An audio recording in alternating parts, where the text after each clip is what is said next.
Welcome to the Rim Break Rodeo. We hope this video helps. You'll start by confirming prerequisites and signing in. Sign into your Microsoft account with an active Game Pass Ultimate. This unlocks Cloud Play.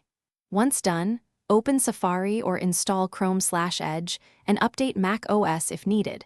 Newer browsers handle input latency better. Connect to a 5 GHz Wi-Fi network or plug into Ethernet for stability, and pair an Xbox controller via Bluetooth or USB. Now you're ready to navigate to the Xbox Cloud gaming site and choose a game to launch. You'll click play and let the browser establish the cloud session. This streams the console instance to your Macbook. If you notice stuttering, open the in-game or browser streaming settings and lower resolution or frame rate to reduce bandwidth demand. Make sure background apps aren't uploading or downloading large files.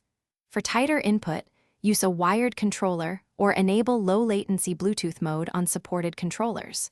Also, close browser tabs and prefer Chrome or Edge if you need better performance controls. To finish, save progress via the game's cloud save and close the session from the browser.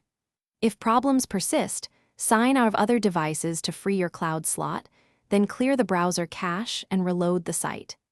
Make sure the browser and Mac OS are updated and reconnect the controller. Sometimes unpairing and pairing fixes Bluetooth hiccups. As a single reliable troubleshooting tip, restart your MacBook and controller. This often resolves networking and input issues quickly so you can get back to gaming. Thanks for watching. Consider subscribing if we helped you.